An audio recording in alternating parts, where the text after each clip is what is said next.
Welcome along as we are on a quest to make our homes all they can be. All that God wants them to be, and He'll equip us to do it. So stick around. This is A Home That Heals.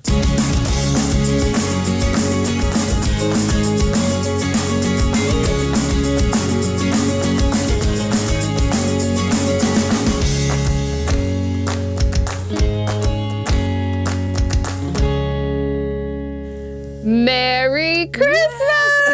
Oh boy, I am Bree, a Christmas absolute lover, and this is my mom, Dee. And I love Christmas too. You do. And I love alpacas. So I couldn't believe it when I found this. I bought this from myself. It's my Christmas present to me. Can you see it? It is so cute. Cute alpaca. If you haven't seen our alpacas, you got to hop over to A Home That Heals on Facebook and Instagram, and you can check out all of Mom's little alpacas and our new baby, Libby Bell. This is her first Christmas. Her first What Christmas. Did you get Libby for Christmas? So that is a secret. Oh, because she doesn't know. That's what I've learned as her daughter. It's Christmas morning, and you can't reveal it until you reveal it. That's right. Or until you figure it out, because I honestly hadn't thought of that. Too many people to buy Christmas presents for. Oh. You add alpacas in, and it's a little difficult. But we're so glad that you're with us. If you were watching this on Christmas morning, which is probably unlikely, but we indulge in quite a few traditions on Christmas morning. But the one that my one grandson asked me about the other day is just a favorite, and that is those pull-aparts, that you take the bundt pan, you take the frozen rolls, you put the pudding, you put the brown sugar, and then, they're great. And he said, why do you only make those on Christmas? And I said, well, because I'd weigh 500 pounds if I made them more often than that, because I can eat them forever. But that's one of our traditions. And it's funny how the kids learn that early on. They know what the traditions are within just a few years. They really do. We are all about traditions. We've talked about it so many times on the podcast. Because traditions are rich. They help you pass on so many good values to your kids. They help make memories for your family. I truly believe in the reality that traditions are healing. They are healing. Oh, they are. They bring a sense of, I belong here. This is where I belong. So we've just thought it would be fun today to talk about some of our favorite traditions that we have done. Maybe some flops too. I have had a few several of those. And as we look to a new year, remembering traditions don't have to just be at Christmas time. They can be year-round. And so whether it's a Christmas tradition that you're doing this year, we would love to hear from you. So you can comment below or you can send us a message, because we love sharing tradition ideas. Yeah, because that's where you get some of the best ones. So I want to say this before we move on. I showed off my little alpaca shirt, but you have your cozies on today. I know. Too. I was going to say that was a Christmas present for you. This was a Christmas present for me because I could buy sweatpants for every day of the year. I'm that girl that I get home and I don't do anything until I make a beeline for my closet and I put my sweatpants on. I just love my cozies. So much. Those are cute, and it looks like they're very comfortable. And her slippers say Mama Bear, by the way. You probably can't see those, so that's very appropriate as well. Well, so we're going to talk about traditions. You said that it makes people feel like they belong. It also makes kids feel secure. There's a lot of research behind that traditions help create that security feeling that, all is well. Even though things might be crazy, when those traditions are followed, that gives them a sense of stability. And psychologists will tell you that traditions really go a long, long way toward healing. It isn't just something that we think is kind of fun because it matches with the name of our podcast. So we're advocates for that. But I also want to say, moms, I'm going to look right at you right now. If you weigh yourself down so heavy with trying to do a million gazillion traditions, then it can backfire. And so as we talk about these things, and as hopefully you share some of your favorite traditions, just be sure to, comment about them, because we need to refresh them every so often and start new ones. That's always fun too. But I hope you won't get burdened and bogged down. If you have had a Christmas where the traditions went out the window because life happened, you know what? I'm going to tell a quick story. So we're moving, and that's a whole big story that we need to unveil here pretty soon. I could not put up a single Christmas decoration this year. Not a single one. Because, you know, we're selling the house, and the house can't be looking all cutesy with all my ugly little ornaments on the tree, because that wouldn't sell a house. And I have to say it's sad, but I had to let it go. Just let it go. So hopefully, if that was your Christmas too, and you just didn't quite get the traditions figured out, then please don't feel guilty about it. No, and I love that you started with that, because my first thought was, let me tell you all what not to do. Oh, okay. Let me just sit back and take a drink of this nice cup of coffee you gave me. I was that new mom that I wanted to do all the things, all the traditions. And I've said 100 times, I'm so glad I got married when Pinterest wasn't around, yet I did not have children when Pinterest was not around. And it was awful, because I saw all the cute things and all these moms. Pinterest is the devil. We used to tell our brides that when you had the wedding venue. Yeah. Did you see those brides would go, every month they were changing their colors and their theme. And anyway, okay, I'm sorry, I interrupted. Okay. Well, it is, though. It's daunting. You know, you think, well, I've got to do all these things. And this is, okay, moms, if you have little itty bitty babies, I've been telling all the new mamas in my life this. If you have itty bitty babies and you think that they are going to remember what you did when they were 1 and 2, they won't. I promise. Now, the feeling it evokes, and sometimes it's just for you because you are so excited to have that first little one. And so if that's you, then yes, embrace it. Do it for yourself and for your new little family, but don't feel the pressure. I, as a new mama, I had a 3-year-old, 2-year-old, and a baby. And that was probably my worst year to date of trying to do all the things, all the traditions, because I did feel like my 3-year-old, he was really understanding it. And my 2-year-old was kind of getting the hang of it too.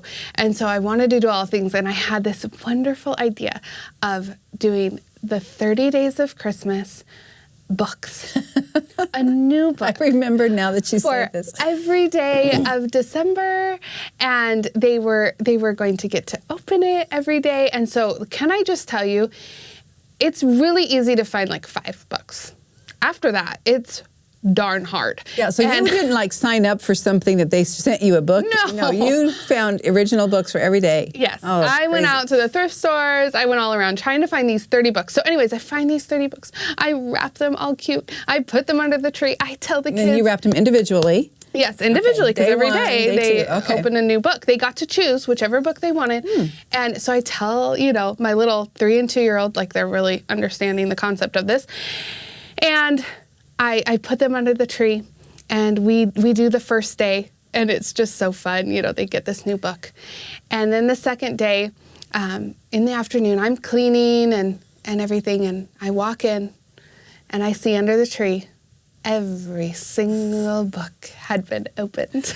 Okay, now, you didn't tell the most important part here, because I remember the night you wrapped all those books, and you were so done with wrapping 30 I don't really like wrapping books. Yeah. So it was all the worse when you come in the room and he'd open every single one. Every single one. Yeah. No. And I won't tell you who the culprit was. It was not both of them. It was only one of them.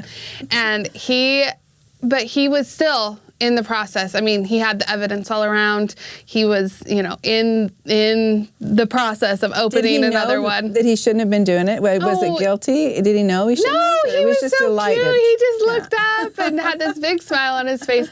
But I have pictures of it still. And now that is my favorite story to tell at Christmas. I have never done the 30 books of Christmas again. I will not be doing that tradition. You don't have a post on Pinterest about that, I do not have a post. So give yourself some grace. Yeah. Try traditions. If they work, great. If they don't, let it go. Let it go. It's not a big deal. All right. Well, so that's the theme of our podcast about traditions. Yes. But we will come back in just a minute with some of the tried and true traditions that we think maybe are worth passing along to you, but mainly because we want you to pass some along to us. Let's have fun sharing about that when we come back. Hi, I'm Brad, president of Northwest Christian Credit Union, and we're proud to be sponsoring this episode of A Home That Heals. At Northwest Christian Credit Union, your financial well-being is our priority. Your Christian values are welcomed, and your faith is encouraged. From everyday personal banking to multi-million-dollar church loans to biblically sound investing, Northwest Christian Credit Union is your stewardship partner. We're here to serve with personalized banking in person or online. Northwest Christian Credit Union has been serving the Christian community since 1954. Investing back into our local Christian community is a part of our DNA, and believe that healthy homes foster a stronger community. So we are proud to sponsor a home that heals. Visit mynccu.org to explore how membership can benefit you. Well, welcome back. Thank you for being with us on A Home That Heals. We would love to hear some of your family traditions. So please hop on over to Facebook or Instagram, A Home That Heals. Send us a message, share with us, or you can comment on this video or on our podcast. We love hearing from you because, frankly, we've stolen some of your ideas. And we love that. We should give credit where credit is due. We should. So, Mom, I want to hear some of your favorite traditions. Well, you told me you were going to ask me that, so I started taking notes and trying to write down, and I have a long list. Which, speaking of, I think I know a Christmas gift that I should get you is a much cuter Christmas notebook. You don't like my notepad? Okay. Tell me your ideas. This makes it look like I've been hard at work, see? No, I have a lot but I also have some that I think made me feel like a complete failure every stinking Christmas. I'd get all these cute cards with my friends and pictures of their family, and I don't know if we ever did that. And that I feel bad that we didn't. Well, we weren't that cute of kids, so you just no, we were the cutest kids ever. But I never did that tradition, and so I was kind of thinking of the traditions that I didn't do. I didn't do Christmas cards. I felt kind of bad about that, but a lot of these other ones, like Christmas caroling, that was big. When I was a teenager, youth groups, we would go into the neighborhoods, to the nursing homes, to the hospital every year, and we would sing Christmas carols. And I was in a youth group at the time. My husband and I dated when we were in high school, and we both loved to sing. And we had a lot of good singers and guitar players. Oh, fun. And you know what? I have chills thinking about it now. I love Christmas caroling, and I'm kind of afraid that that's fading. Although our church is going out and doing a whole neighborhood Christmas carol this year, or did do that, I should say. And so hopefully that'll be a tradition at our church because that was a neat one. So that's one of mine. Have you ever gone Christmas caroling much? I was trying to think. I know when we were younger, you were too then, when I was younger. I was, believe it or not. I remember us going caroling, but it really has gone to the wayside, I think, and that does make me sad. Yeah. I wonder why that is. I don't know. Maybe you can share. Do you carol? Are there places to do caroling still? Because that is such a neat tradition. Yeah. I love that. Well, and my story about Christmas cookie decorating, that's another tradition. And I've told that story, and it's my favorite Christmas story. I won't retell it today, but we can put a link in. If you go over it's pretty funny. Yeah, pretty funny. I had a huge cookie decorating fail with Bree and her little friend, and so I've never really been big on cookie decorating, even though I love it. And this year, you bought me probably one of my favorite things this year. She bought me, my little girl, grandbaby, was going to be spending the night, and so she bought me one of those gingerbread houses to decorate. Gingerbread houses for dummies. For best dummies. one. It was the best one ever because it had this plastic thing that then you glue, or with frosting you glue the thing to it. So it was the first gingerbread house that didn't collapse by the end of the decorating session. So thank you for that, by the way, because that's welcome. A fun thing to do. That's a good tradition. So you know what? I'm big on Christmas stockings. I think that's my favorite part, is to fill the Christmas stockings. And I remember when I started buying Christmas stockings for my family, I started getting this one style of needlepoint Christmas stockings, and it got harder as they were adding, grandbabies, because they didn't seem to be as prevalent anymore. But that's one of my favorite things. Oh, another thing, and this goes back to another episode we did, is the book Jotham's Journey, and then the whole series of book that our friend Arnie Etriide wrote. And we read those every Christmas, usually for Advent, and that's one of my favorite traditions. Here's one. Okay. If you want to make, now I know this is Christmas Day or right after Christmas if you're watching this, so this would be something that you could start praying about now, and it makes it so fun then for next year. So here's what you do. You just pray and just say, Lord, would you show me someone that I can bless this Christmas. Would you reveal to me in big ways or small ways someone that I can maybe bless financially or maybe bless with a kind word? I mean, whatever it might be, would you reveal that to me and help me to know that you had me in this place at this time for this good work? And it makes Christmas such an adventure, don't you think? Mm-hmm. It is. That's one of my favorite stories that the kids ask every single Christmas, is for me to tell them about the different times when I was young that we would go on these little excursions because Mom met a lady in a line at a store. and whether we were dropping gifts off or whatever it was, I don't want to toot horns. It's not about that. It's just about finding somebody that you can bring hope and light into their life, and hopefully all in the pursuit of pointing them to Jesus.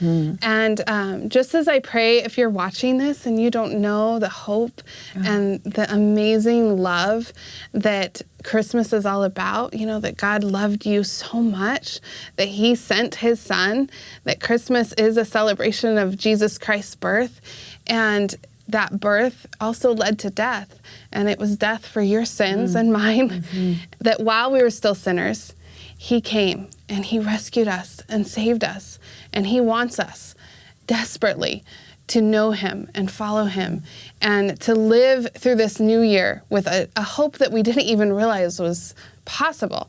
Then I just pray that for you. And if you're watching this thinking, I want to spread that hope, I want to spread that light, it is amazing. Just like Mom said, if you pray, people will just start, showing up in lines. But He never gives you more than you can handle, and I think that's what was so cool about it. Some years it's just something small, and of course you can always go out and there's so many great organizations to donate to. Our sponsor here, KTSY, they've been doing these home renovations this past Christmas for this Christmas season, and different things that they sponsor that you can jump on board with too. So there's always great things that way. Makes it so fun.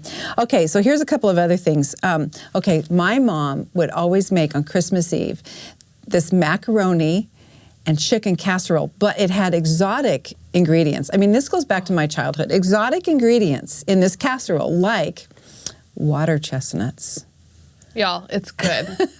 It's good. Stuffing mix and all kinds of stuff. And so eventually it passed on to me to make the Christmas Eve casserole. And the first year I did it, I forgot the most important ingredient. And I don't even remember what it is now that I forgot. But everybody put their spoon into it. It was like, this doesn't taste the same. Do you remember that? Oh, yeah, I remember that.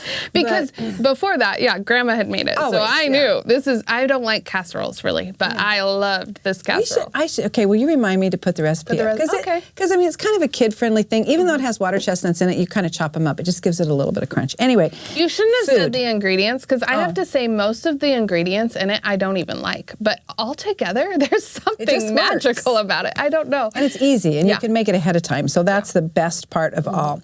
Okay, let's see. So food is a big part of my traditions. Another thing is, the Christmas Eve service.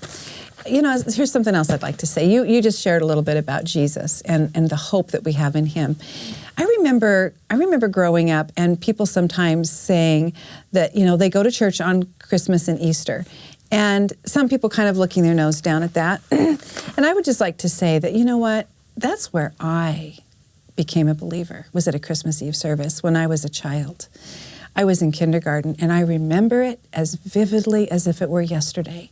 I still have the ornament that Sunday school teacher put in our little bag. They used to give you brown bags with an orange and candy and stuff in it, and this cute little angel ornament. I remember everything about it.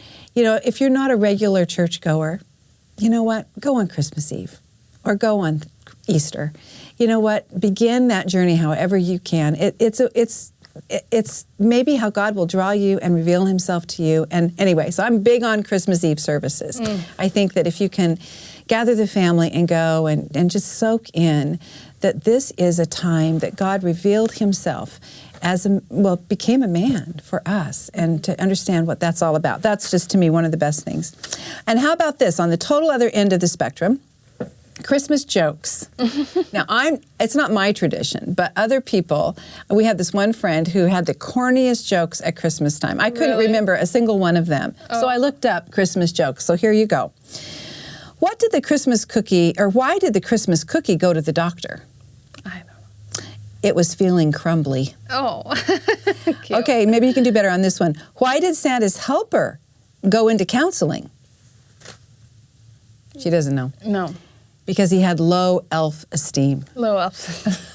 You know what I love? Kind of stuff. I love people who are good at jokes. I'm do horrible too. at jokes, I do and too. I can't ever figure them out. There is a gentleman who greets us every Sunday at church, and he greets us with a joke. And it is such a fun way to walk into church. Yeah. I did guess one of them. I guessed one the other week, and I felt so proud of myself. Okay, I give you a challenge then. Yes. Okay, you've got 2 jokes now. Can you remember them?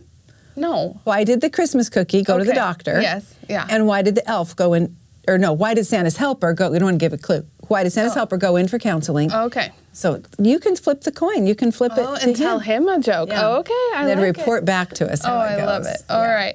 Well, we hope you are having a very Merry Christmas, and that you are starting or enjoying beautiful traditions with your family. Hopefully this has given you some ideas, but at the end of the day, just remember, you were made for this. You've got this.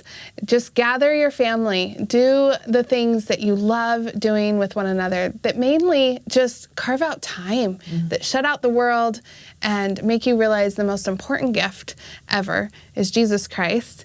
And He has blessed you with this beautiful family that you get to call yours.